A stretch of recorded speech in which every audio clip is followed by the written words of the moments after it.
I can't thank you enough for doing this. This is so sweet of you. Of course, I'm stoked. Are you in Atlanta right now? Yeah, I'm in Atlanta. I moved here, I guess like 4 years ago, going on 5. What do you enjoy about Atlanta? I'm from New Jersey, so it looks a little bit more like the East Coast and it has East Coast vibes, and I get more seasons than I do in LA. So I like that. And the people are cool and the food is great. I just read that you got married during this time. I did get married. I had a whole big wedding plan, and then I just ended up getting married on a farm with 12 people, and it was perfect. And I would never do it differently. It was the best. I got married too. We just eloped. Ah, that's amazing. Last year, my husband and I, during the pandemic, bought an RV, a big Class A RV. He'd never driven one. I don't drive. And we thought it would be fun. And we're like, oh, we'll get the biggest one because that'll be so smart. Because it'll be just so much room for us. It'll be so much room for us to run around, for all our dogs. Like, there's just no room for the RV. Oh my God. So it's like tilting off of our driveway. It almost fell over when we brought it home. And we drove it up to our wedding because we didn't know what was going on back then. You know, we didn't want to use public restrooms and we didn't want to fly. So we got this RV and it was like the carbon monoxide alarm was going off the whole time. The dogs were screaming. This woman hit our RV after he drove it perfectly there, which was such an accomplishment. Some woman just backed into it like an idiot. So it was just such a buzzkill. We're like, oh my God. Anyway, long story short, everything broke. Doors were falling off. It was insane. So we resold it immediately after the wedding. We have a very similar story. Really? Oh my God, tell me. Well, we bought a short one because we live in the Palisades and there's all kinds of parking restrictions here. So we couldn't buy anything over 19 feet. Which is manageable. Mine was 30. It was the worst. 19 is manageable. But yeah, the sunroof caught on fire in San Francisco. How did it catch on fire? The solar panels got a little too much sun, I guess. But everything was already going wrong by then. So we traded it in for another one. So you sold yours. Do you have any plans on getting another one? Oh my God, no. Like we took a huge loss and it needed to go away. Listen, it was really fun. I regret nothing. I have some amazing photos of, so this is what's really weird. After I got married on this farm in New Jersey, we drove off in our RV, but my mom and my grandma were like, oh my God, we'll come back with you. That'll be so fun. We've never been in an RV. So my honeymoon was basically driving back to Atlanta in a hot AC-less RV with my mother and my grandmother. And it was insanity. We were in an RV park and that's what I was getting at. Like, I realized I didn't understand RV culture. You know, it's something else you have to learn. And I was like convincing myself and everyone else, I'm like, I'm a convert. I'm going to be this person who lives in an RV. I don't want any belongings. They're like, okay, bitch. Yeah. And then, you know, this happened. But I mean, I'll never forget it. And it was beautiful. And I have some great photos of all of us. And my French bulldog loved it. He misses it dearly. So whatever. Don't you quickly realize that like your food options are pretty narrow? It was all Amy's frozen. And then like, you know, fast food. And you can't fit at any of the drive-thrus because of the height. No, nothing. And it's like you're never afraid of overpasses or the height restrictions until you're in one. And then I found myself doing this all the time. Like I was ducking as if that would do anything. And then I thought, might be a dumb question, but what actually happens? What happens if you do it and you're in there and you're stuck? What's the next step? Someone comes in and takes your roof? I actually don't know. Well, let's work it out. Okay, so we're barreling down I-5, although I-5 isn't the best example. Let's say there's a low pedestrian bridge. We totally clip it. Right. I think we would get like 2/3 of the RV through. Then we would get stuck. And then someone would just like plow into the back of us. Plowing to like, push it through. And then we'd have a sunroof. Yeah, okay.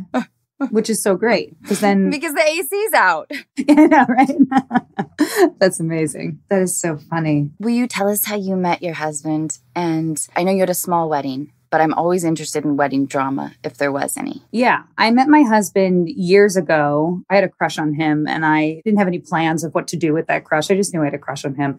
And years later, we got together sort of by my willing it. And we've been together for over 8 years now. So it's been a long time. And we are definitely meant to be together. And, you know, we're, I guess, soulmates or whatever, if you believe in that. So it all is great. What were the wedding plans before everything shifted to the farm?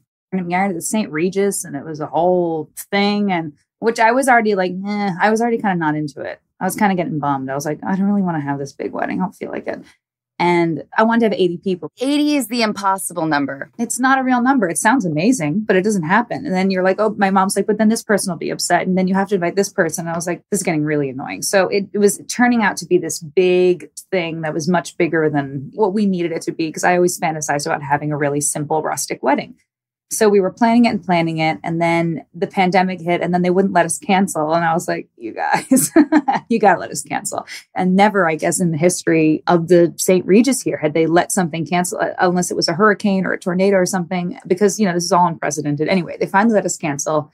We weren't going to do anything. And then I started Googling farms because, you know, I had so much time. I was so bored. I was like, what do you mean a farm? Farms are open. They're outside. What if it's like an inn? If I find an inn and it's just whoever can drive there and that's it. You know, your parents, my grandma, let's just see if we can do it. And we did. I found this farm and they had all these COVID restrictions and they were super amazing. There was a woman there who just like took care of our dogs the whole night and make sure they were fed, and they cooked for us, and it was this beautiful inn and they all wore masks and it was super safe and special and quaint and perfect. And I'm from New Jersey and I got married in New Jersey and it all felt very serendipitous. So I have no interest in redoing anything or making it bigger. It was perfect. I really love that because especially during that time, you felt so grateful for any kind of interaction, any kind of sociability. Yeah. It must have made it, Yeah.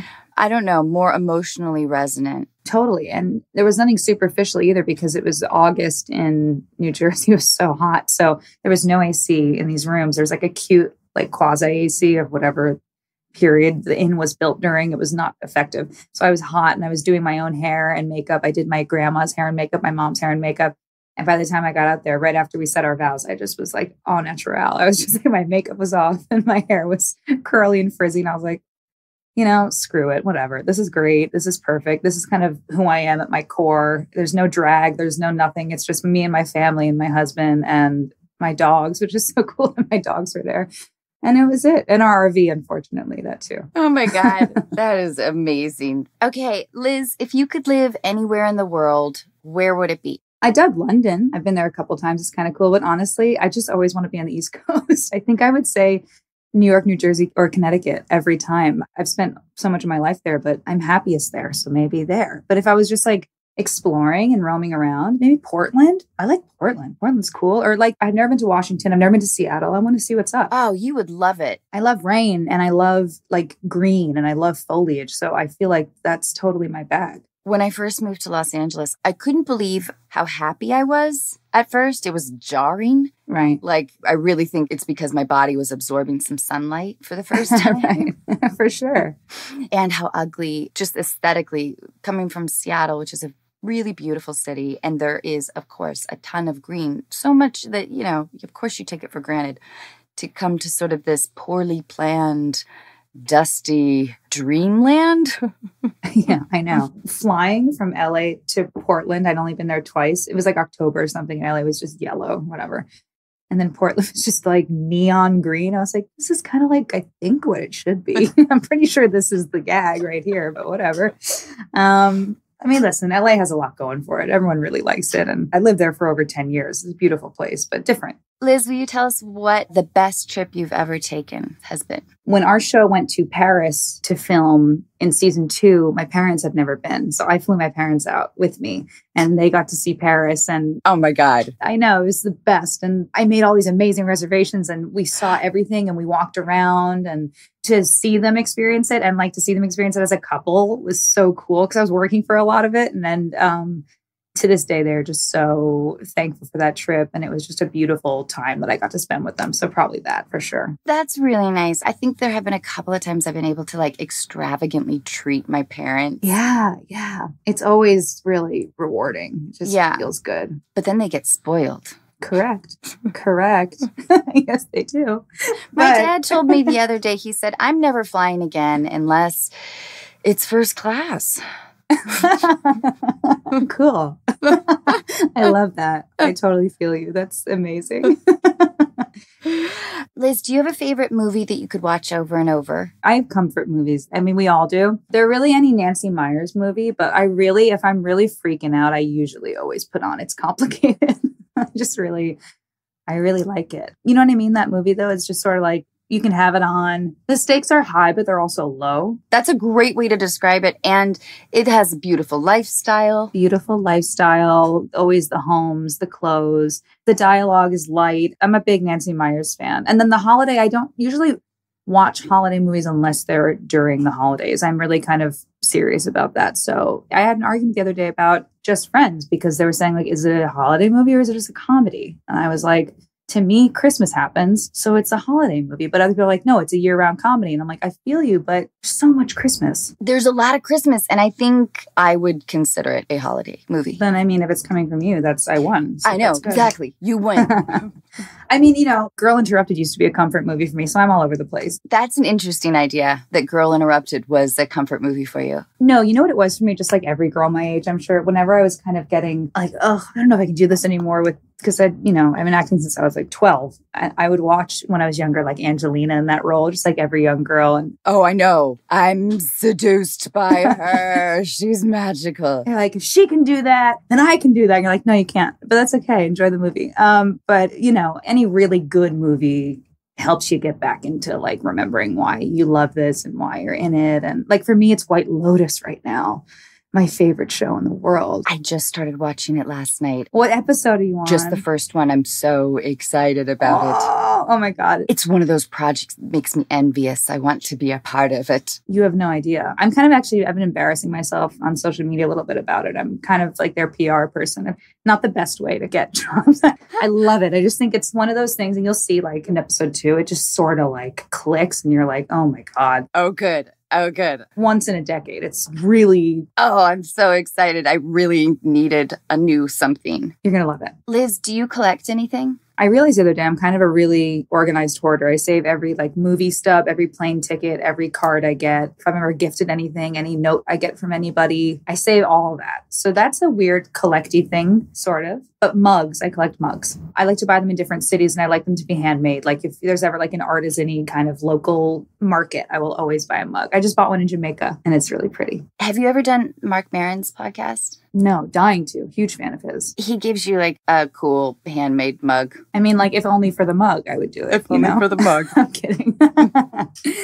Okay, all these plane tickets, are they in a little shoebox? They're in a shoebox, an overflowing shoebox. Like I just moved into my house here a couple years ago, so I started a new one. The other stuff is in storage from my last house, but every time I just go like that, I shove it under the lid. I don't even open it anymore, but now it's sort of like, I have to organize it a little bit more because it's a little bit disorganized, but it is in a box. They're not loose and about. They're in a box. Do you get comfort in sort of recording experience like that? Yeah. I record positive and negative experience too. Like I don't like to get rid of anything. I'm not someone who like tears up photos or throws away gifts from people that I hate now or something. I like to keep everything actually. So wait a minute. Do you have a lot of photos of exes and things like that? I mean, I've only had serious relationships with a few people, but I kept the stuff. I didn't get rid of anything. Or my favorite is looking back at old text messages. Do you ever do that? Back when I was on a plane, if it like didn't have Wi-Fi or something, like I would always go back and just read stuff that people, it's weird. I know it's kind of strange. As I get older, less so, but when I was younger, I loved it. That's too vulnerable making for me to revisit things that intimately. No, I feel you. I mean, if anything really tragic ever happened, it's like it didn't happen for me. My body locks it off immediately. Like it goes into like a little lockbox inside my body I can't access. But everything else that didn't traumatize me, I'm down to revisit. Do you cry on a regular basis? I never cry. I don't either. Wait, you don't? Not really. Sometimes it'll like appear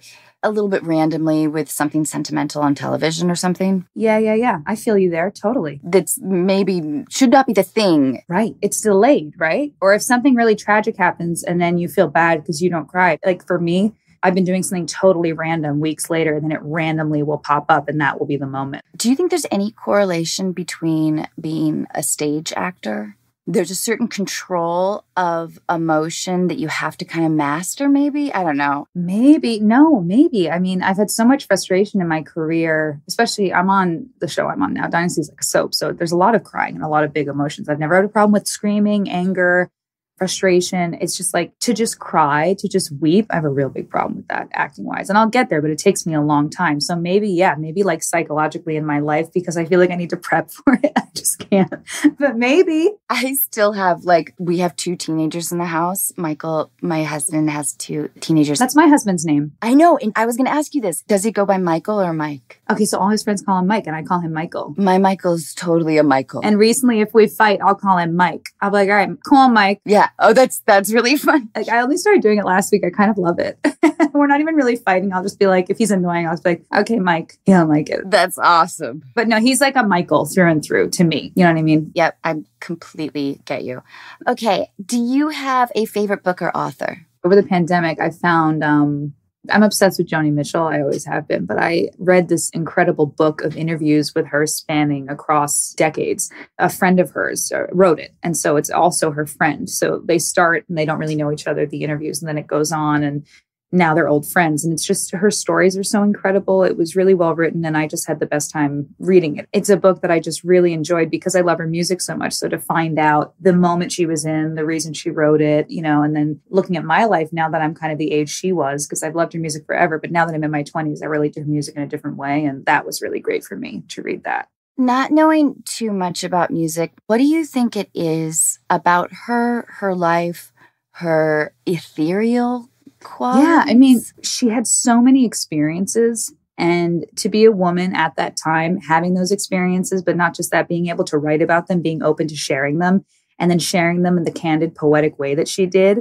I think that's what transcended and made her such a legend and a star, because music back then, girls weren't listening to it and kind of being like, oh, that's what I'm going through, or I relate to that, because people weren't writing about things she was writing about. She was writing about like having a daughter when she was super young, having to give her up for adoption and what that meant for her and how the dude just totally left her on her own and all these things. And then mixed with the poetic way that she worded, you know, all these experiences and these hardships that she had. She's kind of just on another level. So yeah, now being around her age when she was really writing the bulk of this music, it's super deep and cool. And I'm really not a sentimental person, but she makes me one. I love it. I love her music. The idea of Joni, and I think why she's so widely admired by singers, to me, she has a delicacy to her vocal quality. Oh, yeah. But will you educate me a little bit? So much of her music, I really believe, I'm not overstepping by saying, I think that she classifies herself as a painter first and a writer first. And so her melodies and her music, she did it to accompany all her thoughts and all her ideas. I think she was more driven by words and by painting than she was by the music portion of it. So because of that, she in turn had such an interesting way of phrasing. And she had so many jazz influences that her music is so complicated and it's so hard to sing. And I challenged myself over quarantine. I usually don't like to touch her stuff because it's so special to me, but I tried to learn a couple of her songs and record a couple of them. And they take a long time to learn. They're not something you can just roll into because her breathing, her phrasing, it's also natural to her, but it's unnatural to us. And that's probably why she is so special and no one can really touch what she does. Although Brandi Carlile is doing Blue in New York this September, which I really want to see. Anyway, yeah, that was a great. Beautiful way to put it. I hope I said it right. I don't know. Okay, so what personality traits did you inherit from your parents, do you think? I inherited a sense of humor from both of them, but my dad is more of a clown in a good way.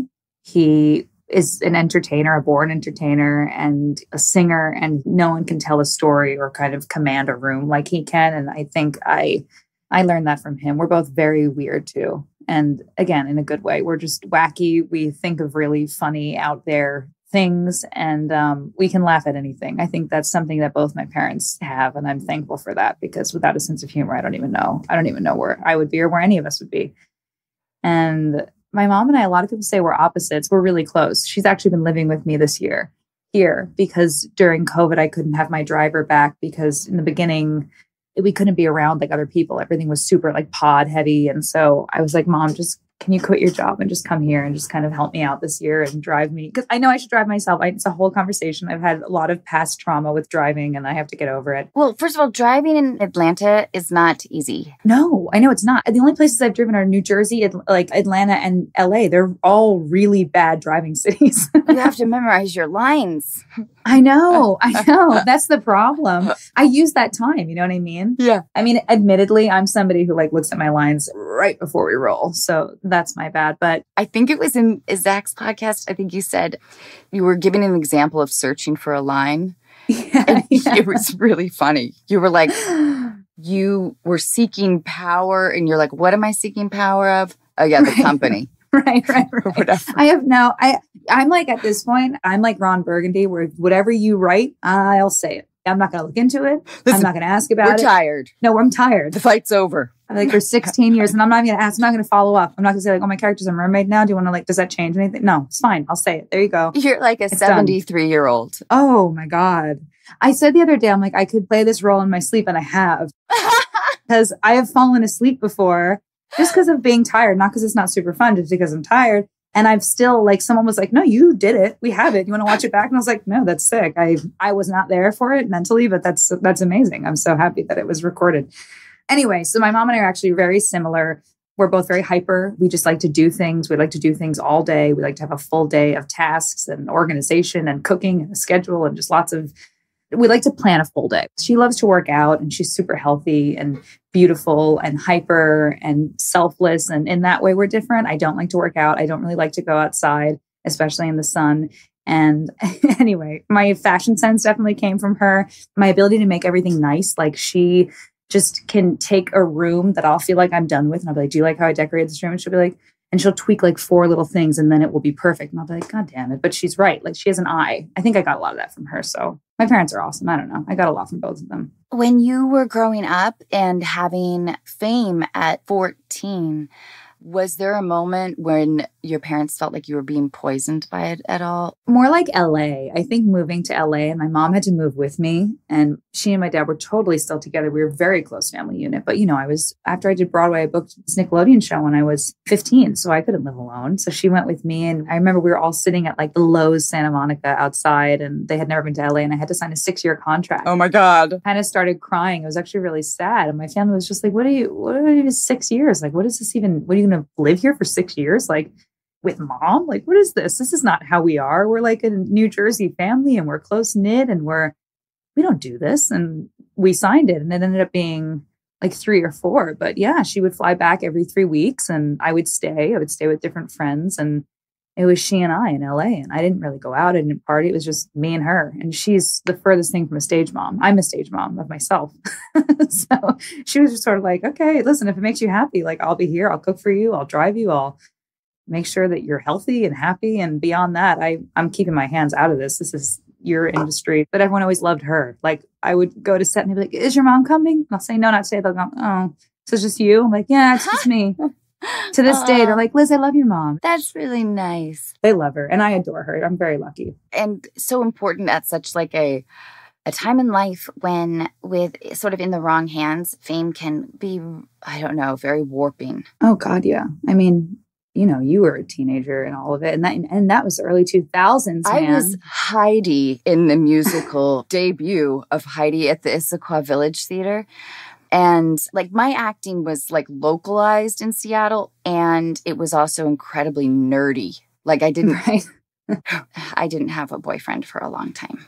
Neither did I. It's okay. It happens to the best of us. Maybe it's a good thing. Okay, so should we do first love? My first love, I guess you could say, is when I was doing this show off Broadway before it went to Broadway. And I had the guy in the show who was playing my boyfriend. Like I guess I fell in love with him and he kind of like showed me New York and it was my education of New York City. And that's something that I'm so thankful for because we really went everywhere. We'd go to like Brooklyn to get pizza and then we'd go all the way downtown and we walk around. We'd go all the way up to like Harlem to eat. So I learned so much about the city and I was walking around until midnight some nights, just like learning Manhattan at 14 and 15. And I never felt like I was in danger ever. And I never was, which is something I think is really cool about New York. But that's just my case. But I just understood the mentality and I sort of grew up going there. And so once I was working there and I was with him and I felt like that was fun. And I guess that was my first heartbreak too when we broke up. I like went to go do the Nickelodeon show in LA and he came to visit and I was like, I don't think this is going to work out, the long distance. And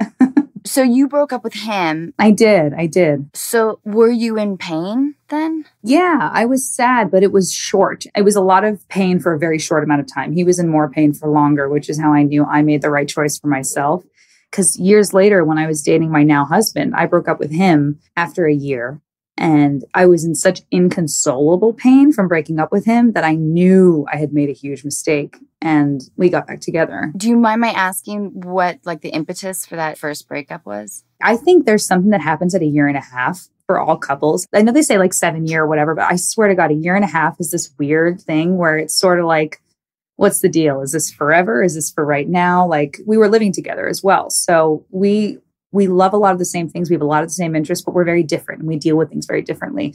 And so I sort of got fed up with the way that he dealt with things, and he was sort of getting fed up with me, and it just, something's got to give. So I pulled the plug to see what would happen if we ended things, because I felt like he was going to break up with me anyway. I was like, one of us has to do it. So let's just see. And then after that, I feel like we made the necessary changes, because sometimes you have to see what that looks like. You have to see what living without the person looks like. And you have to go through that pain almost like a death. And then you come to know how important that person is or is not to you. You know what I mean? I do know what you mean, but I feel like if you were a man saying this. Yeah, no, totally. Like, I think I would be thinking about it slightly differently. Because, right. You know, what's that stupid thing that people say? If you love something, let it go. And if it comes back, like, you know, it's meant to be or whatever. And there is truth to that. Yeah. But I do think that it's used as an excuse. Do you know what I'm saying? Yeah. I mean, for me, it was like, I felt like it was permanent. I didn't do it as a test. I didn't do it as like a, here you go. Here's something to freak you out. Let's get you, you know, like into shape. I truly moved on, tried to. Could not stop thinking about him. Was it because your lives you didn't see them blending together? I couldn't see our lives blending together at the time. And I wanted to, and I couldn't. Even though I was young, I was like, I don't want to waste my time. You don't want to waste your time. You're older than me. Why would you want to waste your time? So let's just stop now and let's try to find someone for you, and I'll find someone for me. And I don't think this is it. And it just, like, day after day was just eating away at me. And all I wanted to do was be back there. I commit. I always commit. When I make a decision, I moved out that day. I rented an apartment. I signed a 2-year lease. We got back together 3.5 weeks later. And I had that lease, and I had to break that lease. I mean, I moved all my furniture, and I got new furniture. I'm like very much a homemaker. So I like made my new life, made my house. And then I just was sitting in there like, oh. And then you ask yourself, is this because I should be going out?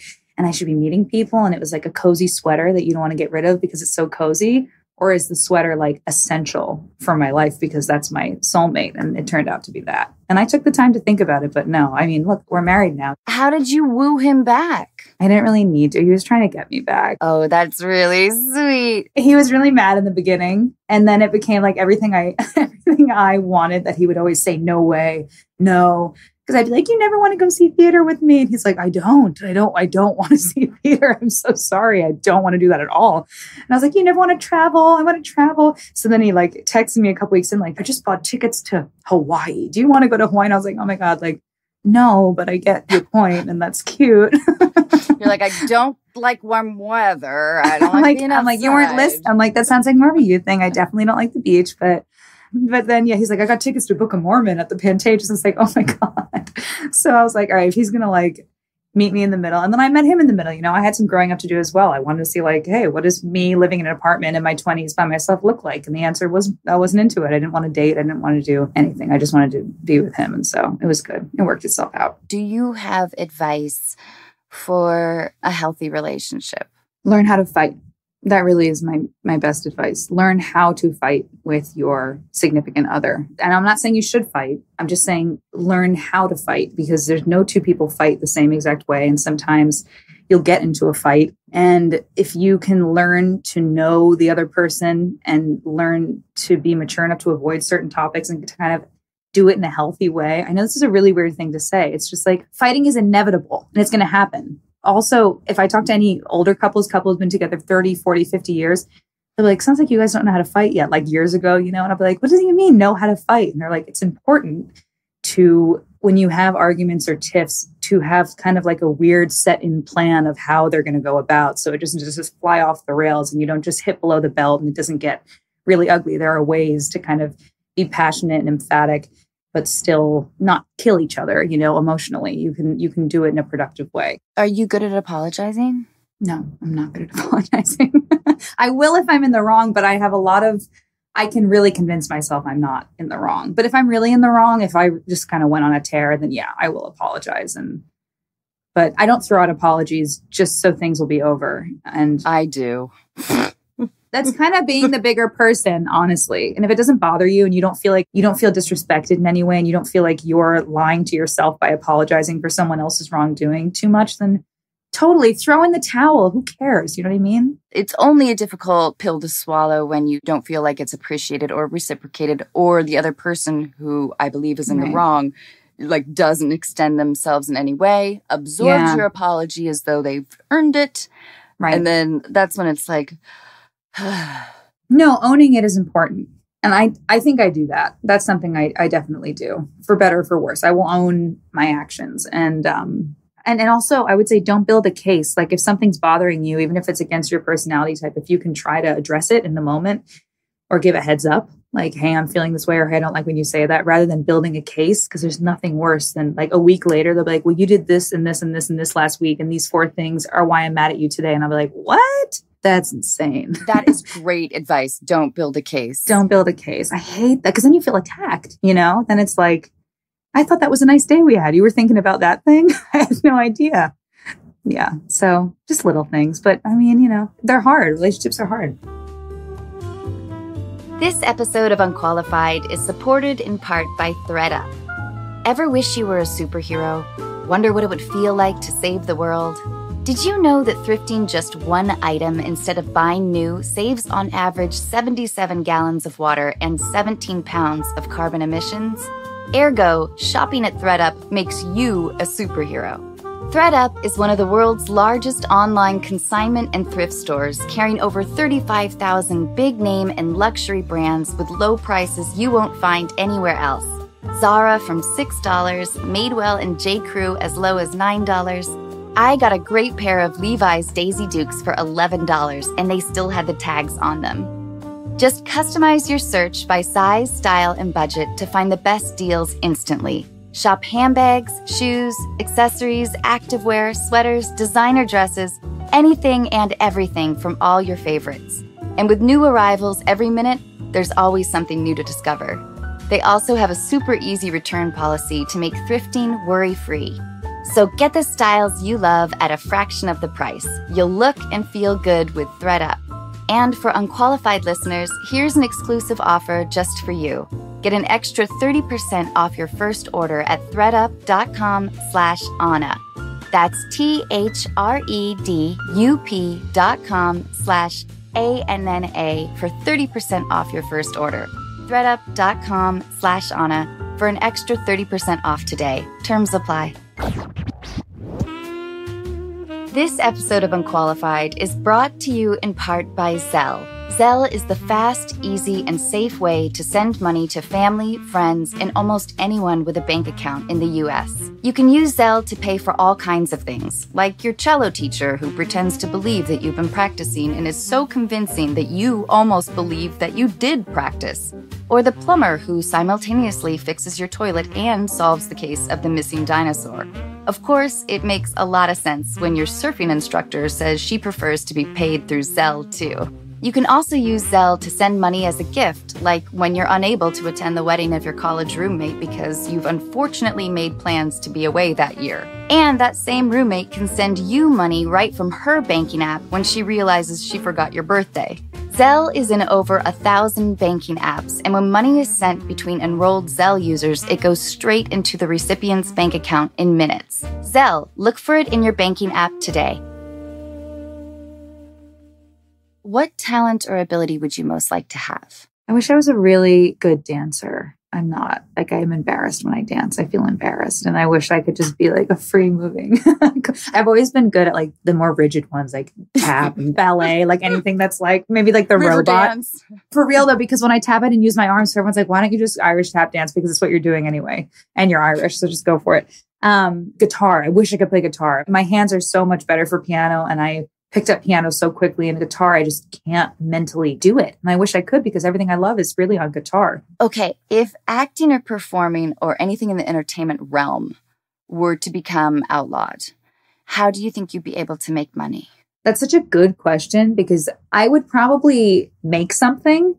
I really have always wanted to have a general store of sorts with a combination of homewares and really pretty like clothing items that were all sort of handmade and locally sourced, that or a flower shop. I'm so into this, Liz. You know, I'm so scared. I haven't done anything wrong, but I'm just saying, like, in today's day and age, I'm just like, if I get canceled tomorrow, I am going to go live somewhere random and just have a flower shop. That really is what I'm going to do. Well, come join me. I'm going to have a little farmer's market stand up in Washington. I'm going to knit hats. This is a dream. What you're saying is my dream. I'm going to lose money on my shitty hats, but that's part of the fun.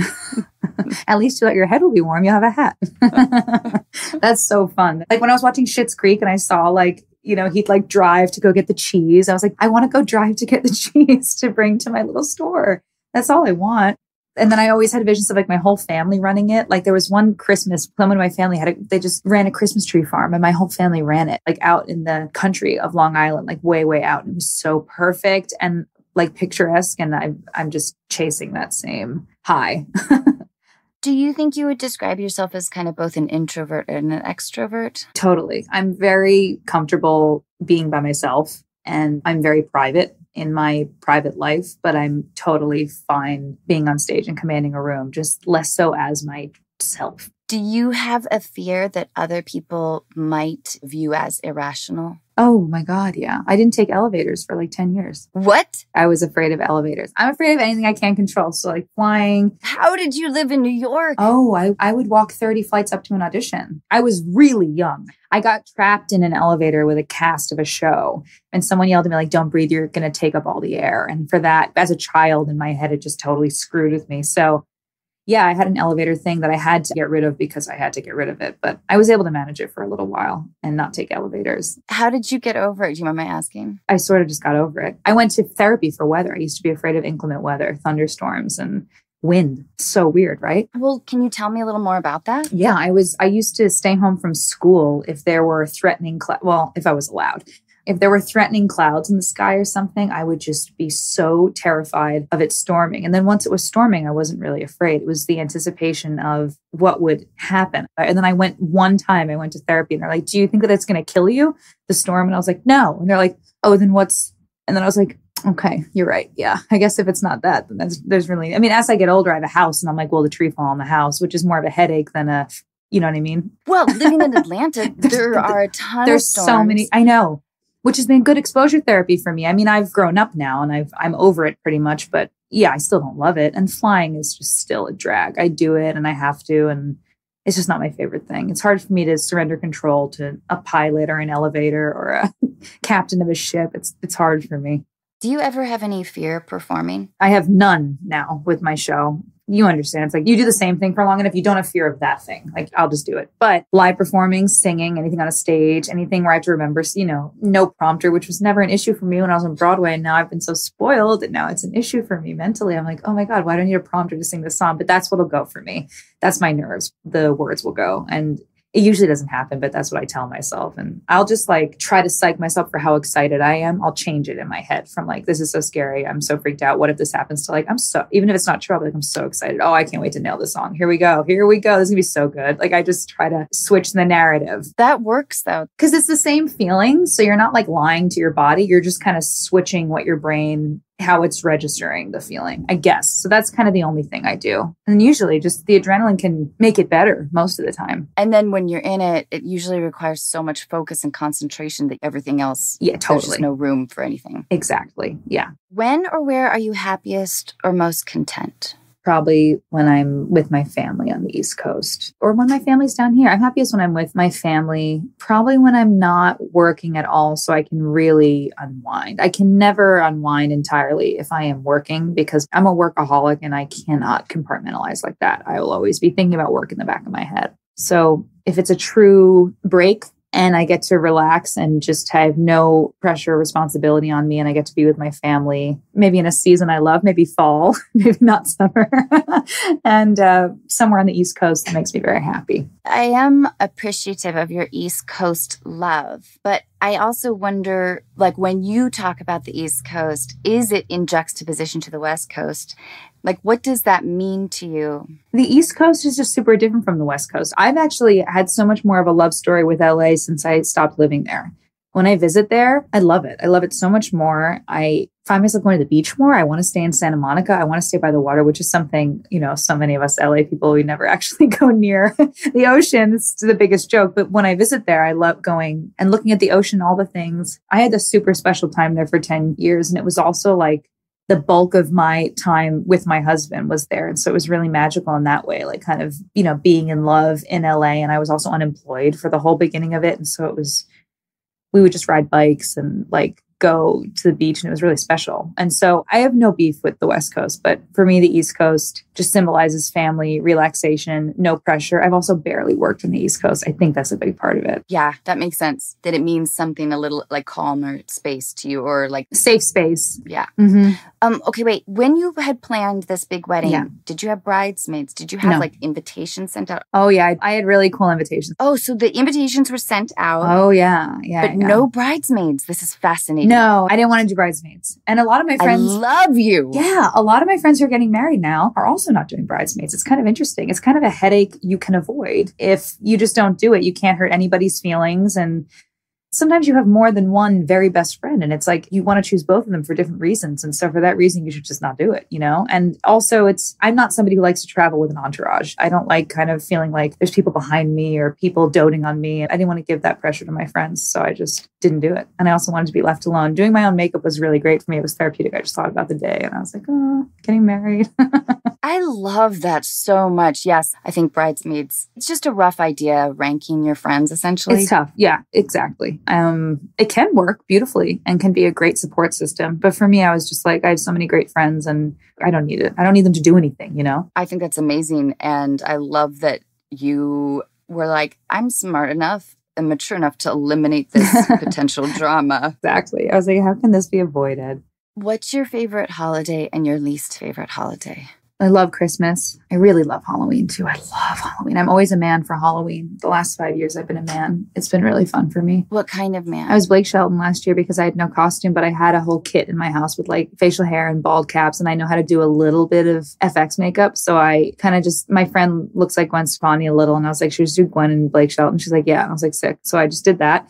The year before I was Joaquin Phoenix in The Joker. The year before that I was Bradley Cooper in Stars Born. And that was full on because I think people like look at me at this point on the show that I'm on and I'm always just like super glamorous and stuff. And I like throwing on a beard and some cowboy boots and making everyone a little confused one day out of the year. So I love Halloween. I love Christmas. I hate New Year's. I don't like party holidays. July 4th, of course, like great holiday technically, but what it is usually fireworks and drinking. And it's anything that just symbolizes like party. I'm like an old lady. Like you don't want to have to go someplace, park. No, I want to host something.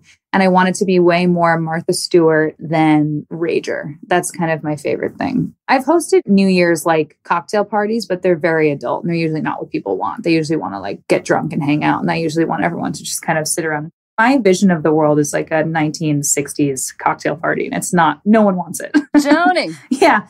And they're like, sweetheart, get this shrimp from the kitchen, honey. Like I'm out of my mind. I don't even know. But yeah, I don't like to party. Liz, have a wonderful rest of your day and thank you so much. For sure. Thank you. This was so much fun. Bye, Liz. Goodbye.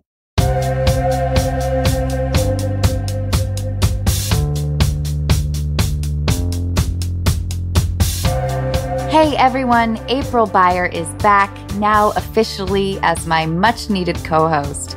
As you know from previous episodes, April brings great advice, insight, and years of experience. I am so thrilled to have her.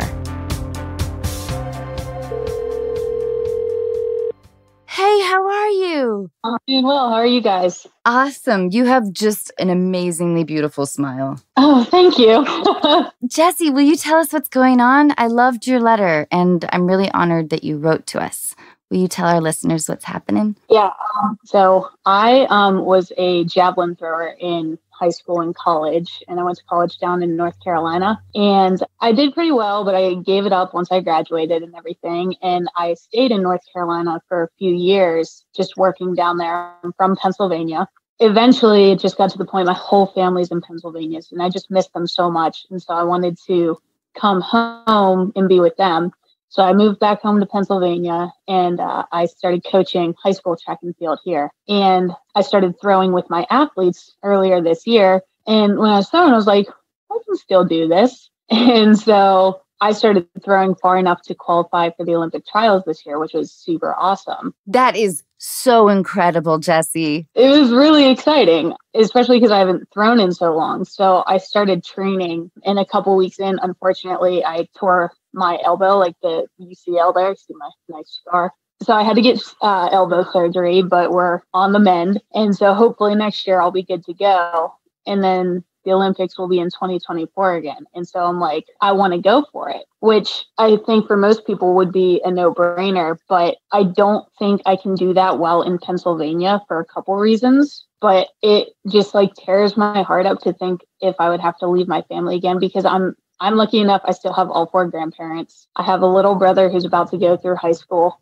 I have a little nephew who's 1 year old. Like, everyone's here. And I just got home. And so it's really hard to think about leaving again, mostly because like of a fear of what if something happens when I'm gone, and that would just wreck me, you know? But the reason I feel like I have to do it elsewhere is because, one, in Pennsylvania, just throughout the winter, you have a couple months I can't throw outside. I need somewhere with nice weather year round. And I have so many commitments here that I love, but I can't do if I'm really going to focus on this goal. Like, I coach 3 different sports and I love all of this stuff, but I can't add Olympic training to that. And I don't know which one. I feel like it's almost selfish to choose me and leave. But at the same time, I think this is such a once in a lifetime chance. I don't know. Oh, man. Jessie, when I read your letter, I thought about when I made the decision to move to Los Angeles to actually give acting a try.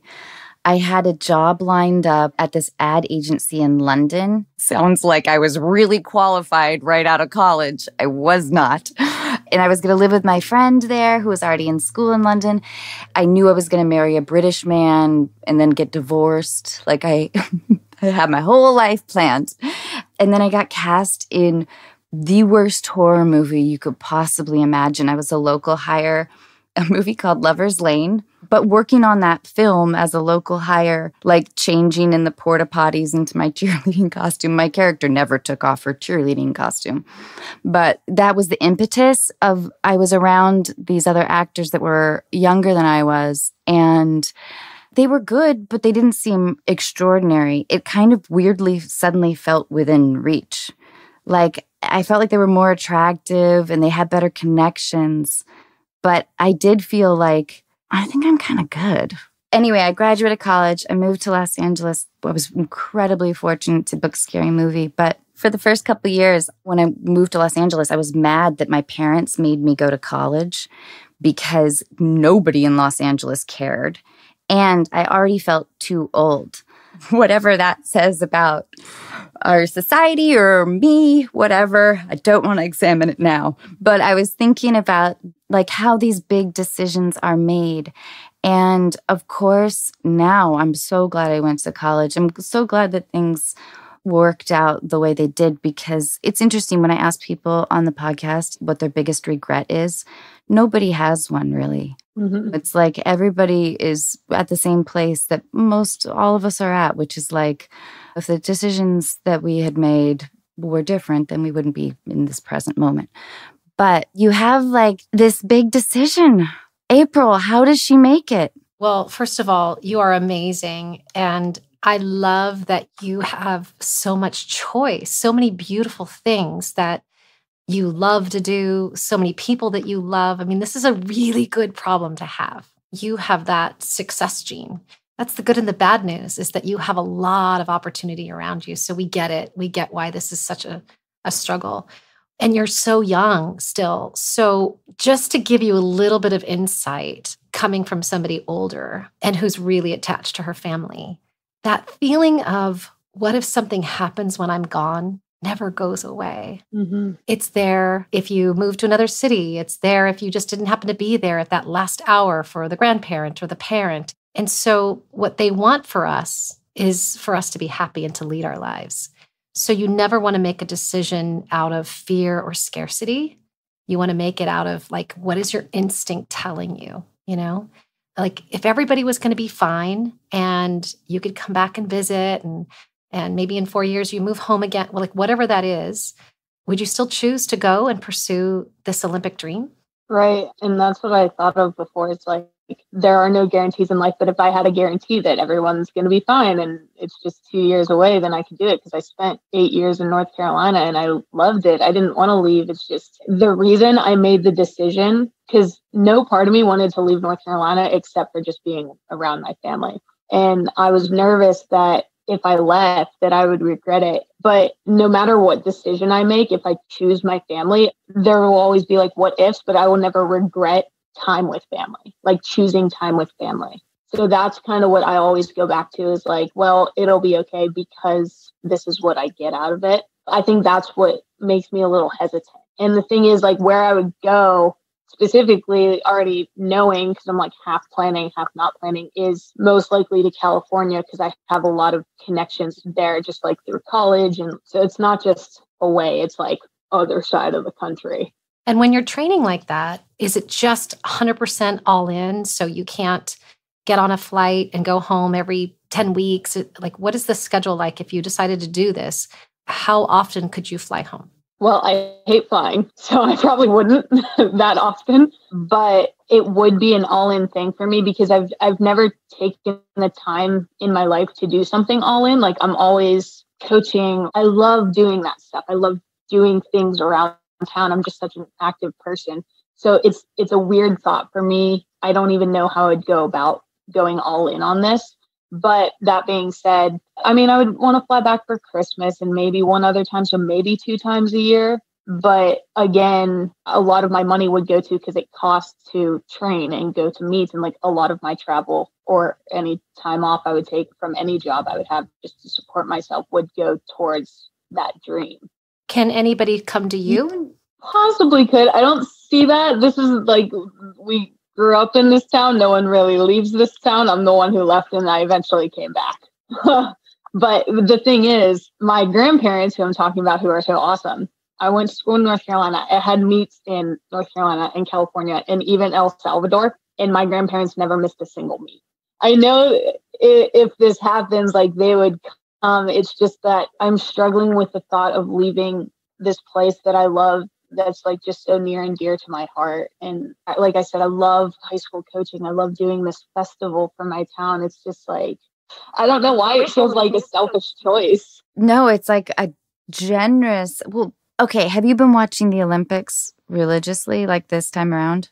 I have. It just happened that today was like the javelin final and like everything like that. And I'm like, oh my gosh, it's just like everything's happening today. And what did it stir in you? It was, I don't want to say frustrating, but I'm like, I could throw that. I have to heal properly and everything. You know, the surgery could change things, but I just have such a drive to do this. And it's something that I love so much. I love the competition and I love the track world like that. But yeah, just watching it, I want to be there. Yeah. I was going to say, like, because I bet that is really making this decision, like, yes, you're like thirsty, you're like chomping at the bit. Yeah. It relates back to your story, Anna, when you saw those other actors and you're like, I can definitely do this and I could probably do it a lot better. It's that same thing, right? Yeah. You know, if I were to say, Jessie, that I really think you should do this, I really think you should take like a year, go out west, train, see what happens. How does that make you feel? Like, what's your gut? Was that fear? Was it like excitement?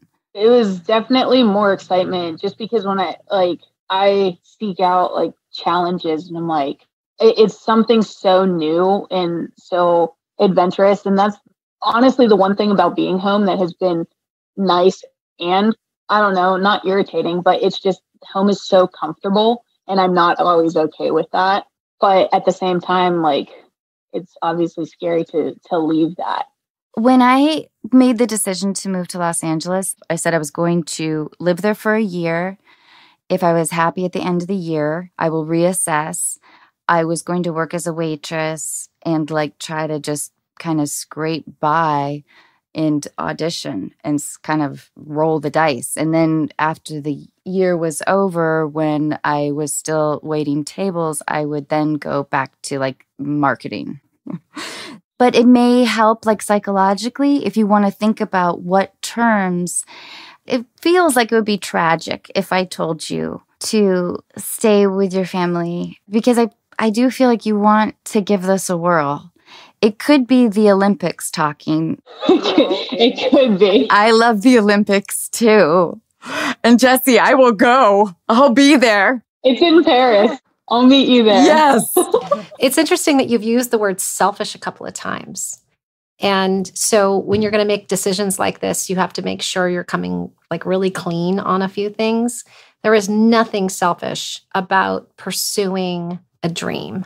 And the reason why Anna brought up the Olympics and why we're asking you about this is because your body always knows. So when you're watching it, you know, if that stirs something in you, that's different than the person's like, oh, I could go there. And from what I know about athletes, pro athletes, is there's a tremendous amount of sacrifice. I've often said if I could have my way, I would only hire former athletes for my company because I know they know determination, sacrifice, hard work, perseverance, grit, you know, first one's in, last one's out, to be really good at something. So you're not just saying Olympics versus my family. It's also what is living in you. Like maybe this is your purpose. And had Anna got into marketing, we wouldn't have Anna Faris in the world. And she's made us laugh for years. Scary movie 1, 2, 3, 4. You don't like to give yourself enough credit for your brilliance, but just saying. So if Anna had said, I can't leave family, I can't do this, and she didn't become an actress and do the things she's done to create laughter and joy in our lives, we would be missing that piece. We wouldn't know we missed it if she never became an actress. And so you have to look at things as like, when you have that calling, you have to hear it because it's almost like it's not just about you. There's nothing selfish about your purpose because there's going to be a girl watching you one day at Paris 2024 who's like, oh my gosh. And then she's going to hear your story, how you left the family that you loved and the sacrifices that you made. And you're going to mentor and you have plenty of time to coach.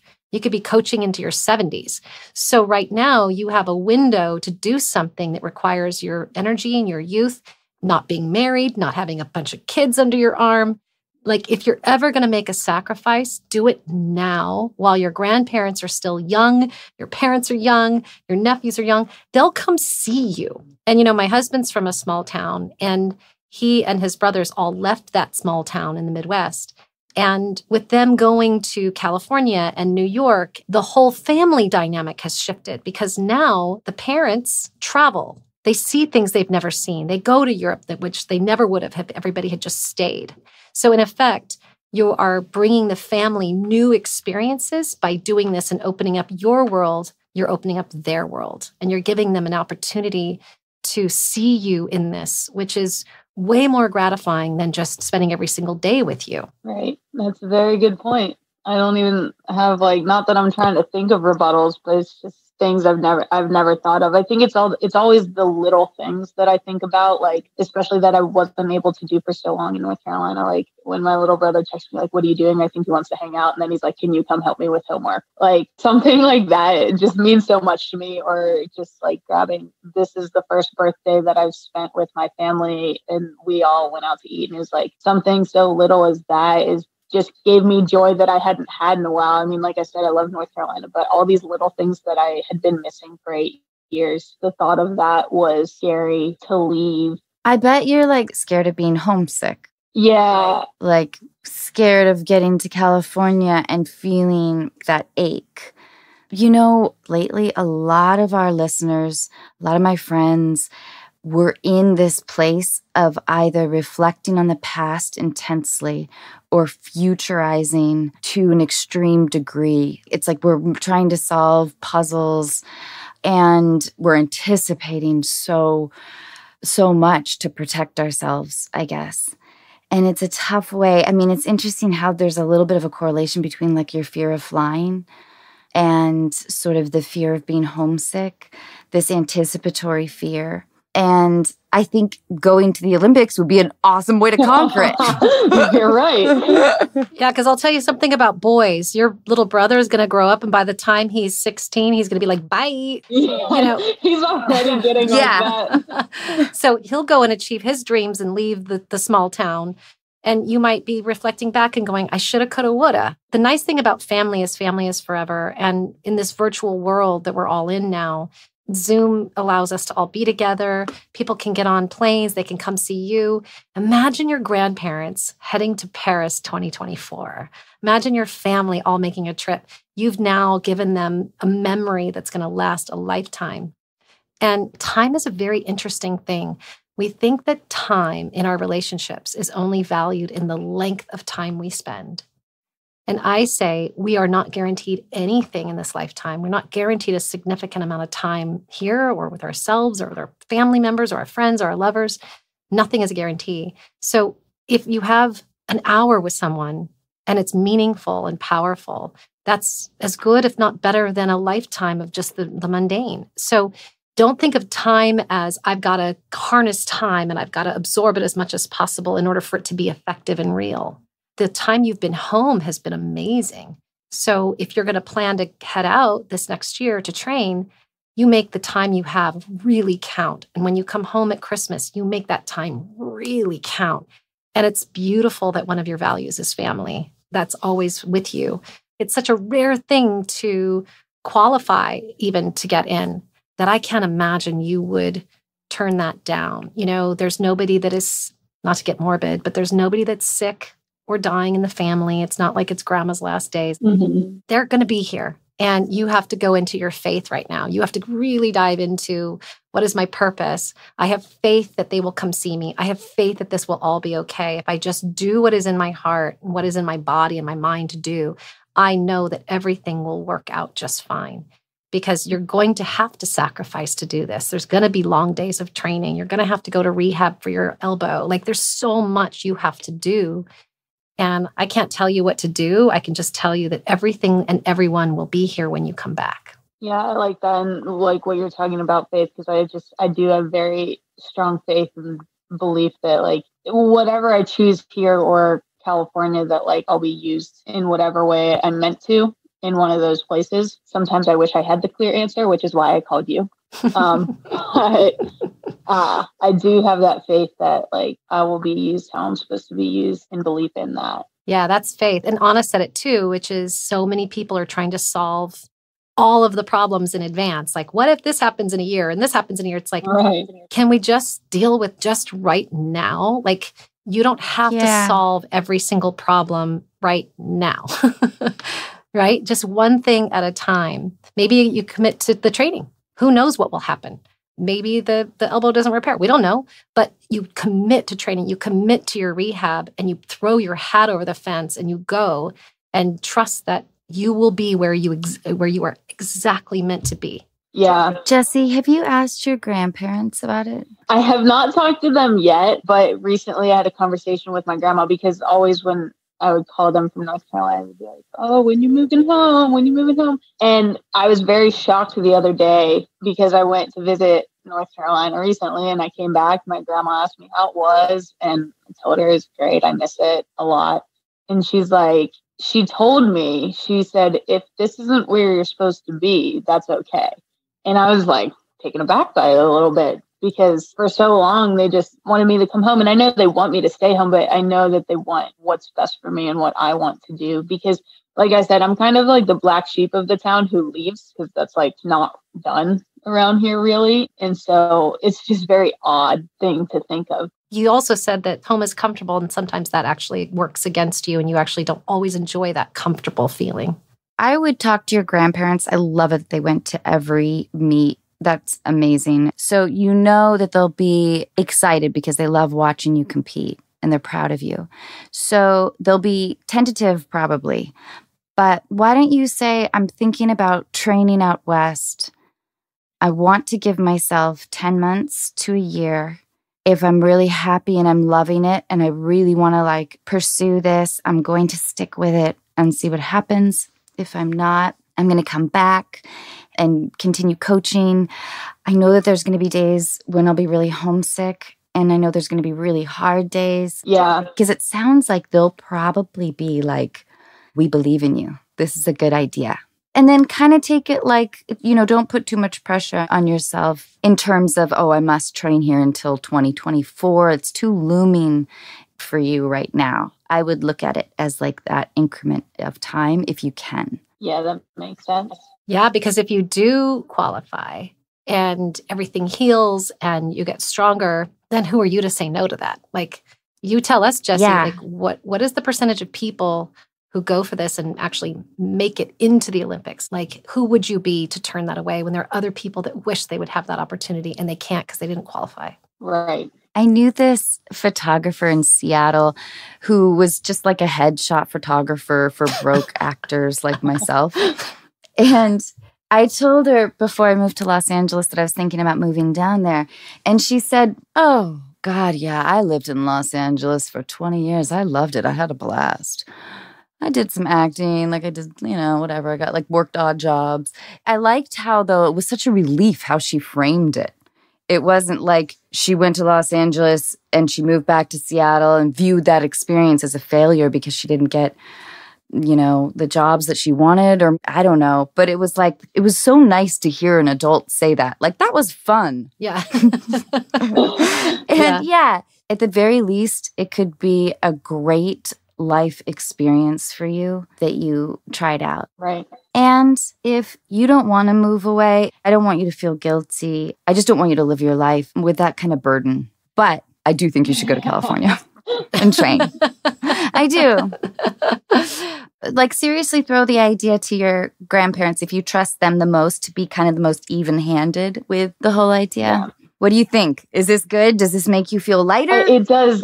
I think the problem I was having is because I was so nervous to talk to my family or any of my friends, really, other than like maybe one person about it. I never did talk it out. And like now that I'm like, there are not many cons to doing it other than just being sad I'm not with my family. So like, I'm doing it. Yeah. That'll die a little bit tomorrow, but I think it'll stay high enough. Good. I hope it does, Jessie.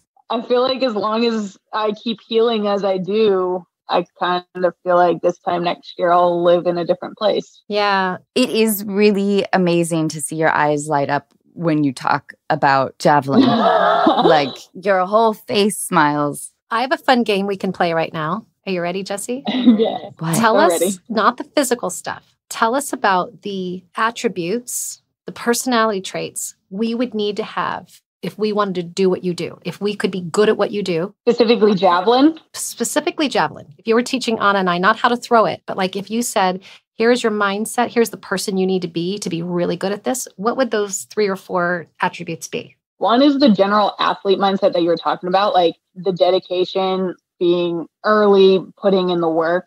Specifically with the javelin, because it's an individual sport, I personally think, some may disagree, but I personally think you can't pay too much attention to other throwers. Like, you can get training tips from them and adjustment tips like that. But like, there are some people who look up like the results of every meets and stuff like that.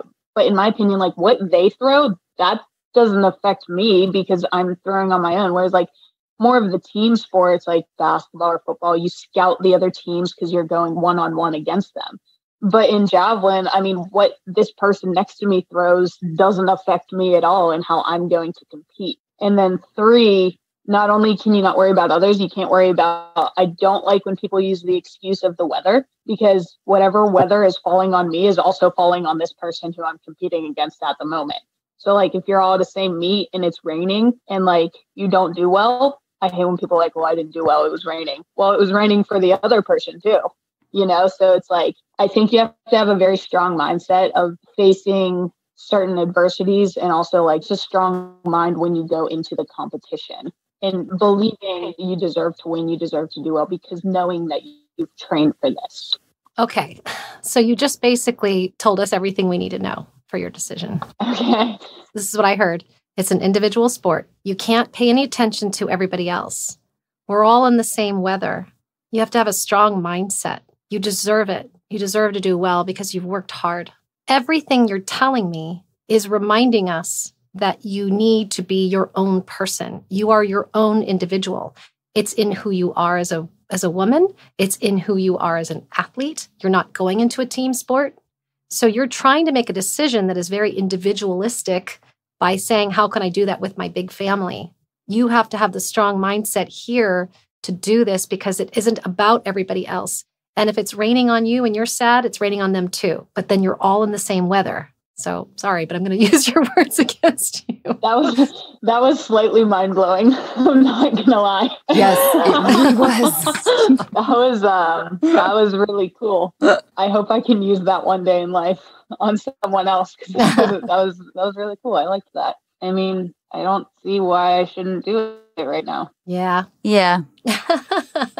And also, too, like there's somebody out there that wanted to go to the Olympics and they couldn't because they had a mom who was really sick and they had to stay home, or a brother, or their parents were aging or whatever. Like everybody around you is healthy, vibrant, and fine and able to travel. And if they don't like to get on a plane and leave their small town, they're going to learn. So be your own person and they will follow. That's what I plan to do then. You'll be in Paris, right? Yeah. Paris, 24. I can't wait. Jessie, I hope we helped you. Thank you so much. I can't thank you both enough just for helping me and the words that you've given me to think about. And I really do truly appreciate it. Thank you. You're so welcome. Jessie, I can't wait to see what's in store for you. I'm so inspired right now. I'm a little geeked out. I've never been so close to like an Olympic athlete. This is awesome. Well, we might be closer if I come to California. Yeah. Thank you, Jessie, so much. I really appreciate it. Thank you guys so much. Thanks, Jessie. Good luck. Thank you. Bye.